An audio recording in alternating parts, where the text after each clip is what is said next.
The mobility project. Today we're talking about getting your shoulders recovered after lots of overhead work. Specifically, I just had to do lots and lots of pressing and then stabilize my shoulders after I was pretty smoked. And what ends up happening a lot of times is the soreness people are feeling in this anterior delt run into the shoulder is a lot of kind of positional kind of residue. And what ends up happening is after being a little bit tired and not being able to maintain a good position, my shoulder ends up just a little bit forward. I can't help it. I'm in my externally rotated active position, but I tend to fatigue out. So here's what we're going to talk about, is trying to recover some of the limiters for overhead, reposition the shoulder so we can get ready to go again. So here's my prescription, for especially for those of you guys who just went heavy overhead a bunch. So the first thing we're going to do is we're just going to start by hanging out and just opening up the business here. I'm just going to contract, relax, and find the corner that is tight. And I can add a little extra rotation if I want, which means my hand is on the outside of the band, and I'm just going to hang out here and pull and just make sure that I've got that stuff released. So go ahead and spend a minute or two. I'm not feeling very tight here. It's not a very big deal, so I'm just going to move on to my next piece.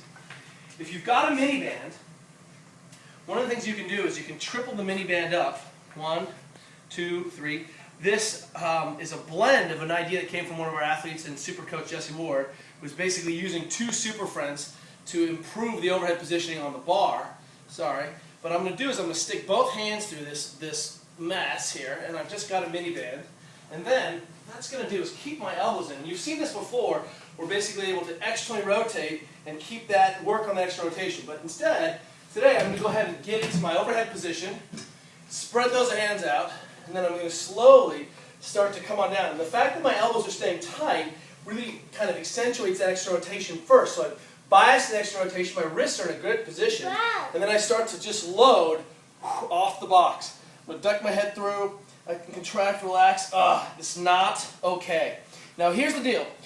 You'll see that if I'm overextended, then it's not a big load. But if I pull myself into a hollow, neutral spine position, and then really try to load from the rib cage down, not overextending, but use the rib cage as the tensioner, man, that feels nasty, downright nasty. Contract, relax, come on in.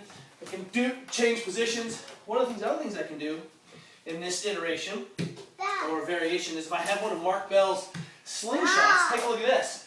This is the perfect extra rotation stretching device.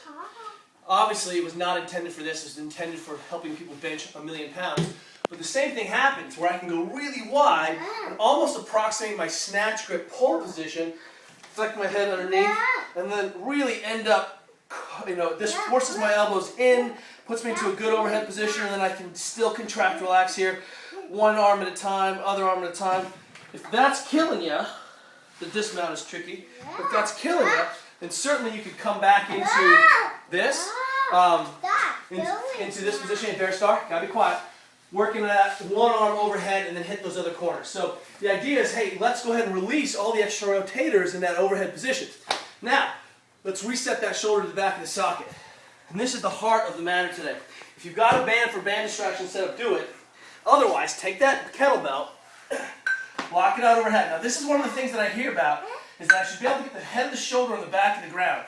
And we've done this. We put a video up helping with Donnie Thompson, Mark Bell, having a super friend lay on your shoulder. But by myself, I need to block the shoulder. Now what ends up happening is that people's scapula comes out and kind of protracts, and I'm on the edge of the scapula.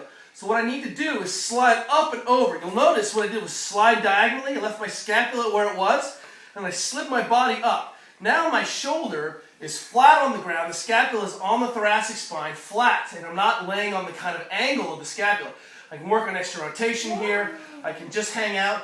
2 minutes of just hanging out here, this kind of powerful Egoscue-like technique, and I can just extra rotate. I can hook up the band to distract me laterally if I need.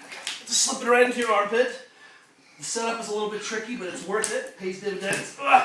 And then again, I need to slide up and over into that corner. Now that shoulder's pinned back where Louis Simmons would tell me it should be, and I just hang out, and I externally rotate, and just work on recuing or recapturing that position. 2 minutes, and what you'll find is that instantaneously the shoulder soreness on this side is negligible relative to the other side. And I've just monkeyed around But resetting that shoulder basically unloads those tissues. I don't have to do a bunch of soft tissue work because I've improved my position. And you can see, radically, I get much better motion. And suddenly I'm like, ready to go again, ready to press again. That's my thinking about that. We'll see you tomorrow.